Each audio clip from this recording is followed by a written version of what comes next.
Hello everyone, how are you? I hope you will fine. आज मैं आपके सामने जो टॉपिक डिस्कस करने वाली हूँ वो मेरा बीए बीएससी से रिगार्डिंग नहीं है। वो मेरा लोअर क्लासेस से है या फिर उनके लिए है जो अपनी टीचिंग लाइफ को अभी स्टार्ट करने वाले हैं। जो लोग, उनको भी बहुत ही आपके लिए हेल्पफुल है ये, क्योंकि गवर्नमेंट जॉब तो है ही नहीं आप लोगों के पास। जब हम प्राइवेट सेक्टर में कोई भी पढ़ाते हैं, अगर ट्यूशन का जॉब करते हैं या किसी भी स्कूल में पढ़ाते हैं, तो हमें बच्चों को अपनी तरफ अट्रैक्ट करने के लिए मैं बेसिक टूल बता रही हूँ आपको आज।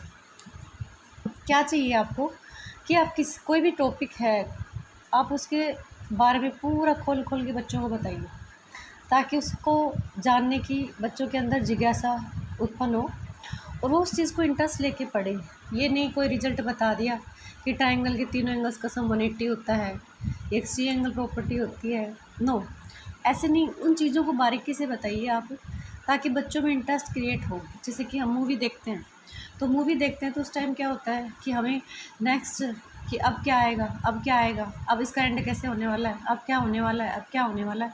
तो इस टाइप का जो इंटरेस्ट है वो क्रिएट हो जाता है और हम उस चीज़ को नहीं छोड़ते, एंड तक उसको पूरा करते हैं। तो अगर हम इसी टाइप से बच्चों को भी पढ़ाएं, ठीक है, तो वही बच्चे भी उसी चीज़ को आगे बढ़ने के लिए इस टाइप से तरसते रहेंगे कि इसका एंड क्या होगा, मुझे इसके एंड तक जाना चाहिए, मुझे इसको अच्छे से करना चाहिए, राइट।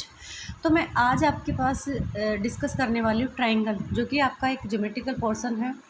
और तकरीबन देखा जाता है कि नाइन्थ और टेंथ तो क्या, ऊपर की क्लासेस में भी लगा लीजिएगा, बच्चे जो हैं वो ज्योमेट्रिकल पोर्शन से बहुत ही ज़्यादा डरते हैं, बहुत ज़्यादा डरते हैं वो लोग।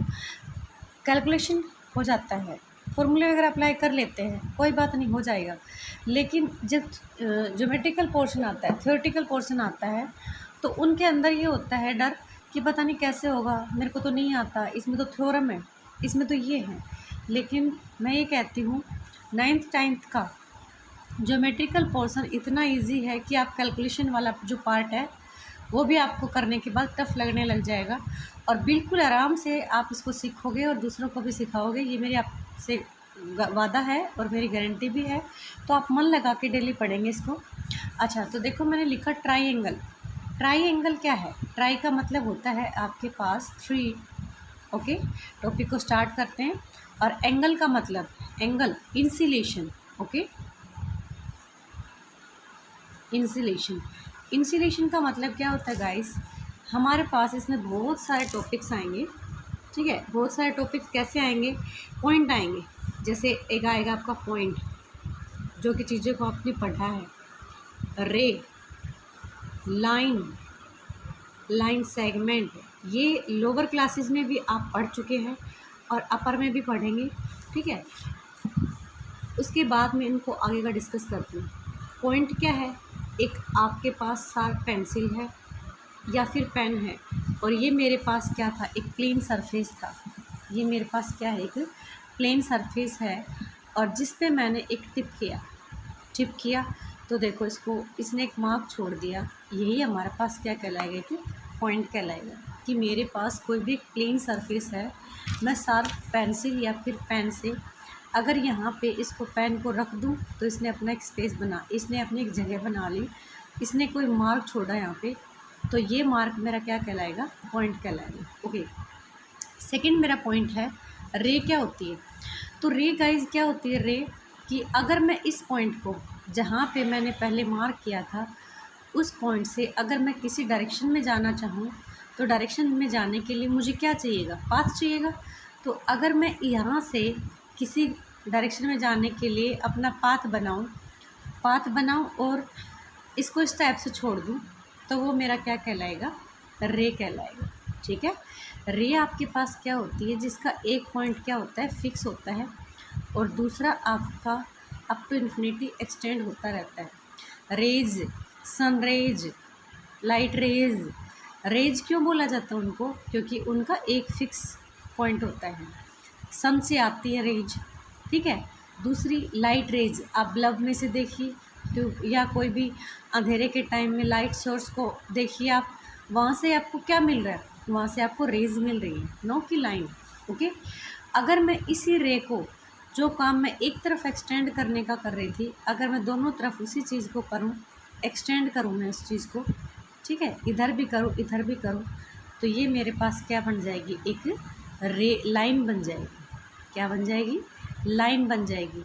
कि आपके पास अगर किसी रे को फिक्स एंड है, उस तरफ से भी हमने इसको पाथ दे दिया, अपोजिट पाथ दे दिया, जहाँ से आपने पहले इसको पाथ दे रखा था उसी के जस्ट अपोजिट आपने इस रे को एक पाथ दे दिया, जो कि आपका दूसरी डायरेक्शन में जा रहा है, बट जस्ट अपोजिट है इसके। क्यों? क्योंकि अपोजिट अगर मैं नहीं लूँगी तो ये स्ट्रेट नहीं बनेगा, ठीक है। अगर मान लीजिए कि मैंने ये रे ली और फिर मैंने ये रे ली, तो अभी बताइए स्ट्रेट कहाँ है, तो हम इसको क्या नहीं बोल सकते गाइस, हम इसको लाइन नहीं बोल सकते। तो ये हमारे पास सिर्फ दो रे हैं जो कि जुड़ी हुई है, ओके। अब मैं आपको बताने वाली हूँ कि लाइन सेगमेंट क्या होता है। कि जैसे मैंने लाइन सेगमेंट, जैसे मैंने कहा कि एक मेरे पास क्या है, लाइन है, तो अगर इसी लाइन का कोई मैं बीच में कोई इसी लाइन का मैं कहीं भी कोई पोर्शन ले लूँ, मतलब 2 पॉइंट डाल दूँ, 2 पॉइंट डालने के बाद इस लाइन के कितने टुकड़े हो गए, इस लाइन के मैंने अपना एक पोर्शन अलग कर दिया, इस लाइन के 3 पार्ट कर दिए मैंने, ठीक है। ये मैंने ए लिया, ये क्या लिया, बी, तो ए बी है वो मेरा लाइन सेगमेंट कहलाएगा। ए बी मेरे पास क्या है, line segment, okay, line segment. और अगर मैं बी से लेफ़्ट की बात करूँ, राइट की बात करूँ, तो ये बी पॉइंट से राइट की बात करूँ तो ये भी मेरे पास क्या है, एक रे। और ए पॉइंट से लेफ़्ट की बात करूँ तो ये भी मेरे पास क्या है, रे है, ओके, ये भी क्या है, रे। लेकिन अगर मैं ए बी की बात करूँ तो वो मेरे पास क्या होगा, एक लाइन सेगमेंट रहेगा, ठीक है। इन सब को हमने क्यों डिस्कस किया ये बताती हूँ।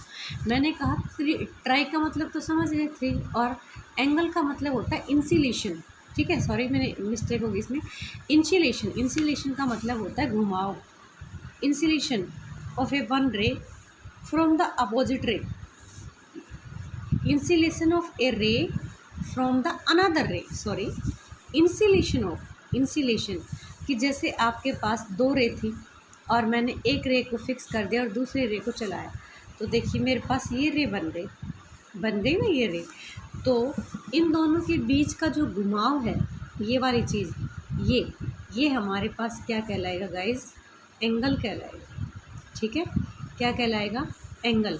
तो जैसा कि हमारे पास टॉपिक का नाम है कि try angle, that means 3 angle, और ट्राइंगल है कि आपके पास पॉलीगन है। कुछ बच्चों से अगर ये पूछा जाए कि पॉलीगन क्या होती है, तो पॉलीगन को कहेंगे क्वाड्रिलेटरल। नो, पॉलीगन वो होता है कि जो हमारा किससे बने, क्लोज्ड फिगर बने, ठीक है। आपका पॉलीगन क्या बने, क्लोज्ड फिगर बने, प्लस किसके साथ बने, लाइन सेगमेंट के साथ बने, ओके। अगर आपका कोई भी क्लोज्ड फिगर है वो लाइन सेगमेंट के साथ बनता है क्लोज्ड, तो वो आपका पॉलीगन कहलाएगा। और पॉलीगन का डिफरेंट साइड के साथ हम डिफरेंट नेम रख देते हैं, ओके। तो मिनिमम नंबर ऑफ साइड्स के साथ जो पॉलीगन हम क्रिएट करते हैं, बनाते हैं, उसको कितनी साइड चाहिए आप खुद ही देख लीजिएगा। देखो मैंने 2 साइडें डाल दी, ठीक है ना, 2 लाइन सेगमेंट ले लिए, लेकिन ये तो क्लोज नहीं हुआ। तो क्लोज करने के लिए मुझे क्या चाहिए, 3 चाहिए। तो मिनिमम अगर कोई भी पॉलीगन क्रिएट करते हो, पॉलीगन आप बनाते हो, तो उसके लिए आपको कितनी लाइनें चाहिए, 3 लाइनें चाहिए, ओके। तो 3, 4, 5, 6, 7, 8, 9, 10, ऐसे हम बहुत सारे नाम लिख सकते हैं। तो 3 वाला आपके पास क्या हो जाएगा, ट्राइंगल। 4 वाला क्या हो जाएगा आपका, क्वाड्रिलेटरल, ठीक है, क्वाड्रिलेटरल। ऐसे ही आपका 5 वाला पेंटागन, 6 वाला हेक्सागन, ओके, 7th वाला सेप्टागन, 8 वाला ऑक्टागन, 9 वाला नैनोगन,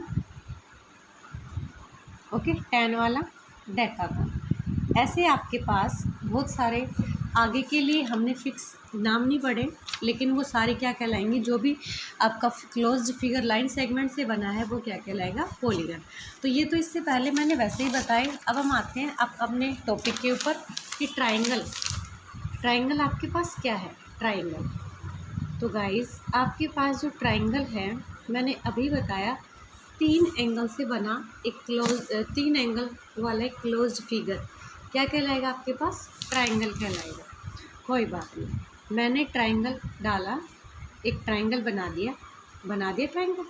इसमें कितनी साइड है, 3 साइड है, ओके। और ए बी और ये आपके पास क्या हो गया, सी, मेरी ये स्ट्रेट लाइन है, ठीक है। तो ट्राइंगल में बेसिकली एलिमेंट कितने होते हैं, क्योंकि ट्राइंगल का जब भी हम यूज़ करते हैं तो हमें ट्राइंगल के एलिमेंट्स का यूज़ करना पड़ता है। तो ट्राइंगल में मैं आपको बता दूं 9 चीज़ें होती है आपके पास। क्या क्या होता है, वर्टेक्स, ठीक है। वर्टेक्स क्या होता है, जहाँ पे 2 लाइन सेगमेंट मीट करते हैं, जैसे ए बी और ए सी का कॉमन क्या है, ए। तो आपके पास वर्टेक्स हो गया ए बी और सी। फिर आपके पास आती हैं साइड्स क्या क्या है आपकी, ए बी सी और सी ए।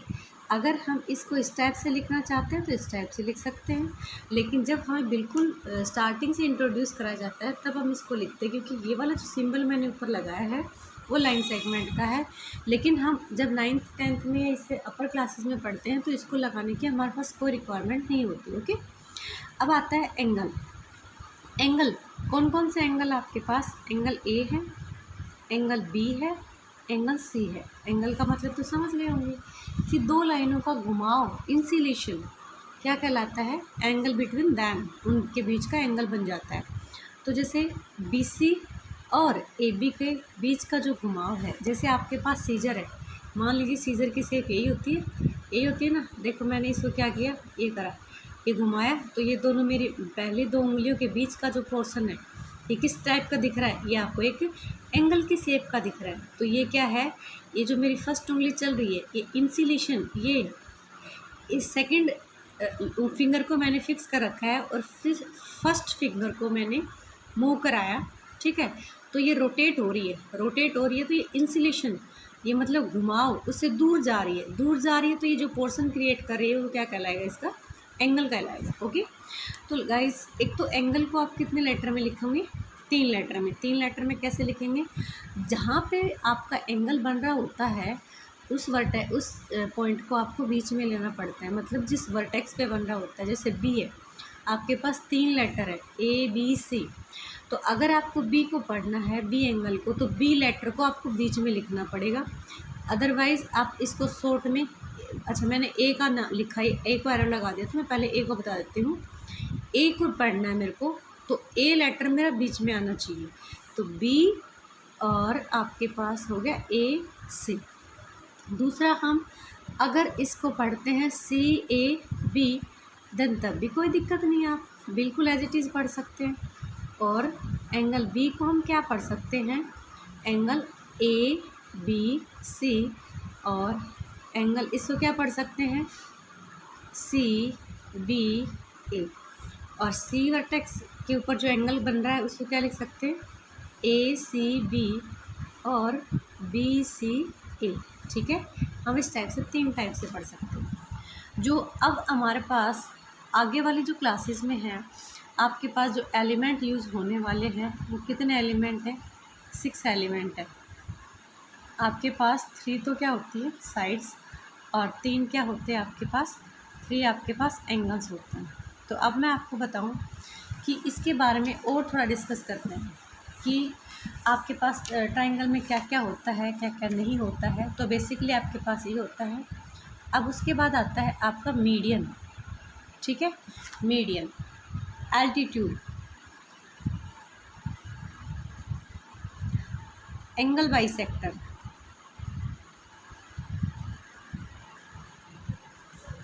गाइस आज हम इन सिर्फ तीनों को डिस्कस करेंगे, और इन तीनों को डिस्कस करेंगे उससे पहले या उसके बाद में आप एक वीडियो देखना जिसमें ट्रायंगल की टाइप मिलेंगे आपको, ठीक है, कि एंगल के बेस पे कौन सी ट्रायंगल है और साइड्स के बेस के ऊपर कौन सी ट्रायंगल है। तो मीडियन क्या होता है, मीडियन। आपके पास कोई भी ट्रायंगल लिया, ट्रायंगल किसी भी साइड के मिड पॉइंट, मिड पॉइंट पता है आपको क्या होता है? मिड पॉइंट, जैसे मैंने ये लिया ए बी और सी लिया, बी सी जो साइड है उसको मिड पे कट करना कौन है? डी मिड करता है। मैंने बी सी का मिड पॉइंट ले लिया। सपोज करिए मेरे पास अगर ये 6 सेंटीमीटर है तो 3 पोर्शन इधर बच गया, 3 सेंटीमीटर इधर बच गया, और मैंने इसको इससे ज्वाइन कर दिया अपोजिट वर्टेक्स से, तो मेरा एडी क्या कहलाएगा? मीडियन कहलाएगा। ठीक है, अब दोबारा से सुनिए, व्हाट इज़ द मीडियन। हम मीडियन क्या होता है? किसी भी साइड के मिड पॉइंट को अपोजिट वर्टेक्स से ज्वाइन करने वाला line segment. A line segment which join the mid point of any side to the opposite vertex is called median. किसी भी साइड के मिड पॉइंट को अपोजिट वर्टेक्स के साथ ज्वाइन करने वाला लाइन सेगमेंट हमारा क्या कहलाएगा? मीडियन कहलाता है। ठीक है, तो आपके पास किसी भी ट्रायंगल में कितने मीडियन होते हैं? 3 मीडियन होते हैं, क्योंकि वर्टेक्स कितने होंगे? 3। तो तीनों वर्टेक्स से ही तो ड्रा करे जाते हैं। साइडें भी कितनी होती हैं? 3। तो अगर साइड भी 3 है और साइड के मिड पॉइंट को अपोजिट वर्टेक्स, अपोजिट मतलब बीसी के साथ, बीसी की अपोजिट साइड कौन है? एसी के अपोजिट साइड वर्टेक्स कौन है? बी। तो एसी के मिड पॉइंट को अगर मैं इस अपोजिट वर्टेक्स से ज्वाइन करती हूँ तो देन बी मेरा क्या बन जाएगा? मीडियन। सिमिलरली अगर मैं इसको इससे ज्वाइन करती हूँ तो ये भी मेरा क्या बन जाएगा? मीडियन। तो A D and B E and C F आपके पास क्या है? मीडियंस है। ओके, अब आई है एक बात और यहाँ से क्रिएट हुई है कि तीनों मीडियन जहाँ पे मीट करते हैं क्या उसका भी कोई नाम है? यस, डेफिनेटली उसका नाम है। उसका नाम क्या है? सेंट्रोइड। क्या नाम है उसका? वही सेंट्रोइड। अब इस सेंट्रोइड का क्या चक्कर है? सेंट्रोइड है वो प्रत्येक मीडियन को किस में डिवाइड करता है गाइस? 2:1 में। अब देखिए, जैसे एडी के ऊपर फोकस करिए, एडी और ये मैंने जी ले लिया क्योंकि सेंट्रोइड को ना नॉर्मली हम जी से डिनोट करते हैं। तो ए जी और जी डी, ए जी और जी डी ये ज्योमेट्रिकली प्रूफ है। तो आपको यहाँ पे कोई प्रूफ करने की, दिखाने की जरूरत नहीं है।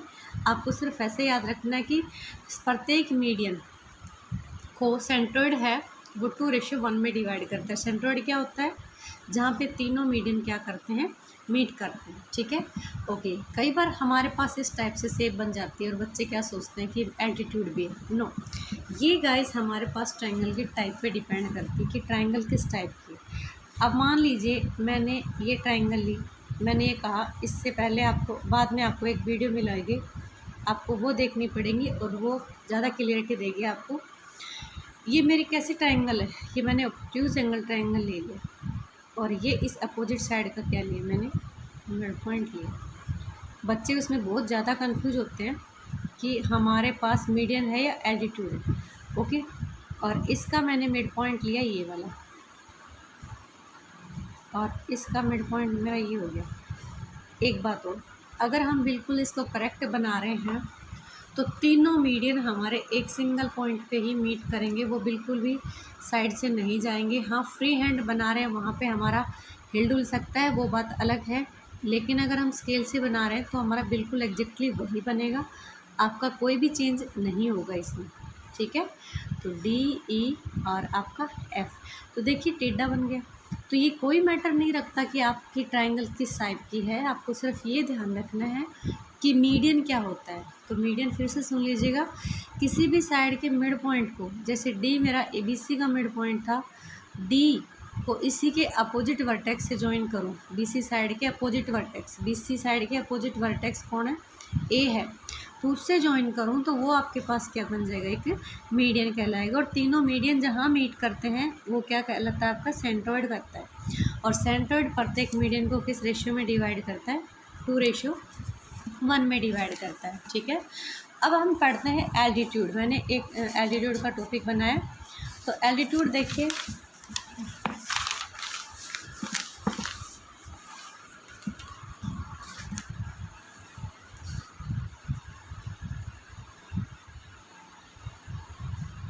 एल्टीट्यूड। अब देखिए वही बात गाइस, एक तो मैं नॉर्मली ट्रायंगल बनाती हूँ, ये बना,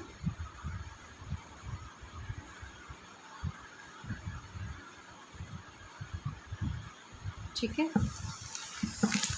ये थोड़ा सा अनबैलेंस हो रखा है, सॉरी, मेरा स्टूल भी हिल रहा है, ठीक है। नेक्स्ट टाइम अच्छी सी जगह पे बैठ के बनाएंगे ताकि आपको समझाने में मेरे को कोई दिक्कत ना हो। ओके, ठीक है। यहाँ पे मैंने दो टाइप के ट्रायंगल्स बनाए, ये एक्यूट एंगल ट्रायंगल है और ये बताया मैंने ऑब्ट्यूज एंगल ट्रायंगल। गाइस इसका एल्टीट्यूड क्या होता है? एल्टीट्यूड देखो, मीडियन में क्या था, साइड के मिड पॉइंट को अपोजिट वर्टेक्स से ज्वाइन किया था।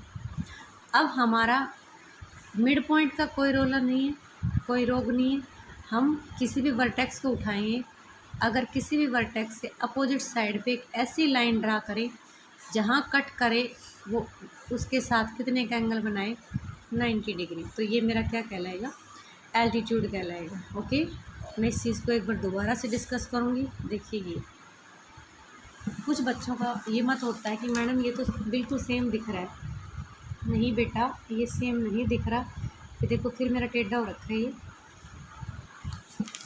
आप इसको समझिए, हम सीधा करके थोड़ा में बताएंगे। ओके, तो जहाँ पे मेरे तीनों क्या मीट हो रहे हो, एल्टीट्यूड मीट हो रहे हैं, उसको क्या बोलोगे आप, बोलो ऑर्थो सेंटर, क्या कहेंगे उसको, ऑर्थो सेंटर कहेंगे।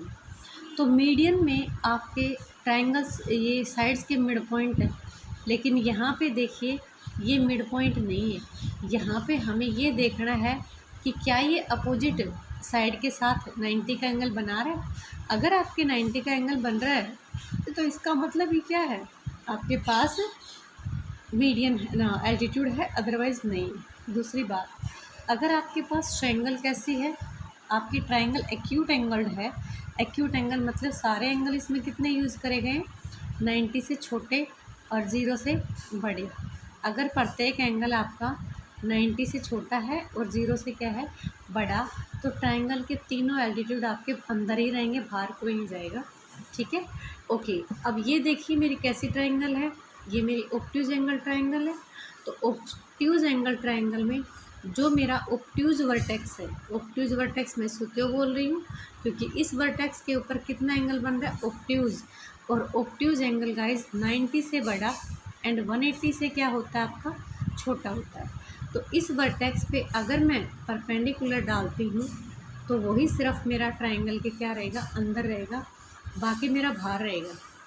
मैंने इसको बढ़ाया क्योंकि आप किसी वर्टेक्स से ड्रा करते हो क्या, एल्टीट्यूड, राइट।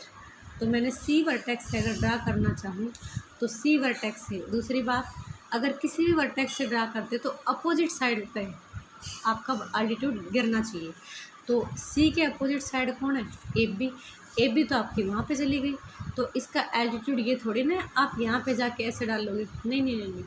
एल्टीट्यूड का मतलब होता है कि वो जहाँ पे इसको कट करता है वो 90 डिग्री का एंगल बनाए। तो देखिए मैं इसको इस टाइप से डालूँगी, इस टाइप से, ठीक है, तो मेरा ये होगा। अब आप ये कहेंगे कि ये तो ट्रायंगल के बाहर है, हाँ, मैं यही बात आपको समझाने की कोशिश कर रही हूँ कि ऐसी ट्रायंगल में आपके पास ऑब्ट्यूज में सिर्फ एक ही अंदर होता है, बाकी दो तो कहाँ होंगे, बाहर। अब बच गया कौन सा, आपने सी से भी ड्रा कर दिया, बी से भी ड्रा कर दिया, अब कौन बच गया, ए बच गया। ओके, ए से ड्रा करोगे तो किस पे जाना चाहिए, ए के अपोजिट साइड कौन है भाई, बी सी है, तो बढ़ा उसको, बी सी को बढ़ा लिया।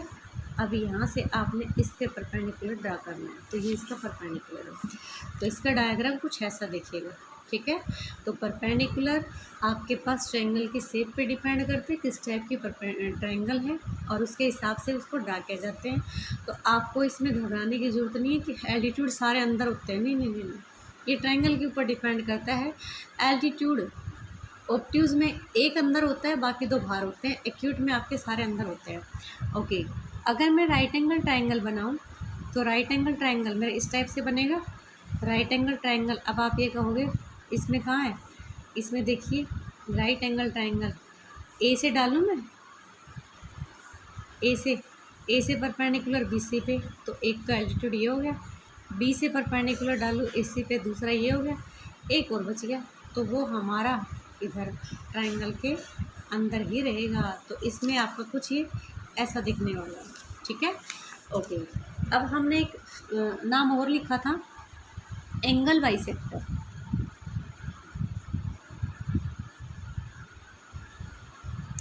नेक्स्ट वीडियो में हम ये भी बताएंगे एंगल बाइसेक्टर का क्या काम है, ऑर्थो सेंटर का क्या काम है, ठीक है। ओके, एंगल बाइसेक्टर, तो एंगल बाइसेक्टर नाम से ही पता चल रहा है। एक मोस्टली बच्चे क्या होते हैं, बाइसेक्टर में और इंटरसेक्टर में बहुत ज़्यादा कंफ्यूज होते हैं।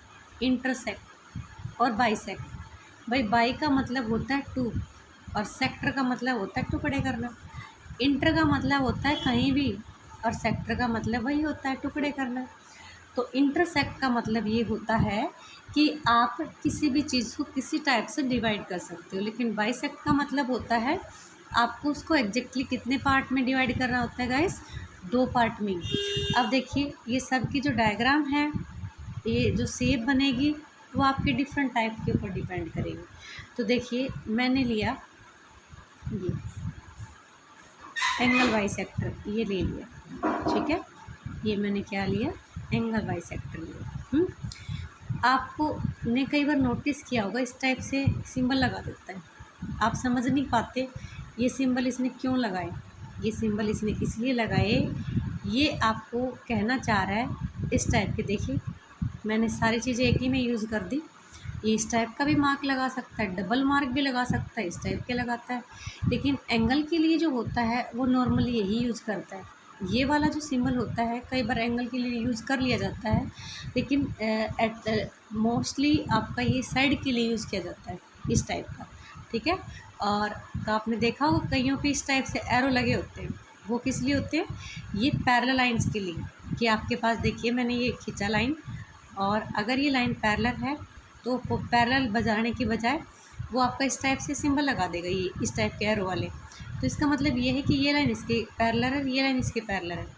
अगर आपके पास इस टाइप से कहीं टिक लगा दे ये वाले, तो इसका मतलब ये साइड इसके बराबर है, ये साइड इसके बराबर है। और एंगल में तकरीबन वो इस टाइप का लेता है, लेकिन कई बार हमारा देखा जाता है कि वो इस टाइप से भी मार्क कर देता है, लेकिन ये वाला सिंबल एंगल में साइड में नहीं आता, ये सिर्फ पैरेलल दिखाने के लिए ही आता है।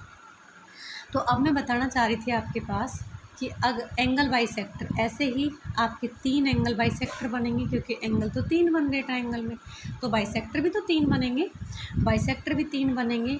तीनों बाइसेक्टर जहाँ पे मीट होंगे उसको क्या कहेंगे, इन सेंटर, क्या कहेंगे, इन सेंटर कहेंगे। ओके, अगर आपका ये परपेंडिकुलर है, परपेंडिकुलर अगर हम तीनों ट्रायंगल्स का परपेंडिकुलर ड्रा कर दे साइडों के ऊपर और वो मीट करें, वहाँ से अगर हम सर्कल ड्रा करते हैं तो वो इस ट्रायंगल के तीनों साइडों को क्या करेगा गाइस, टच करेगा, ठीक है।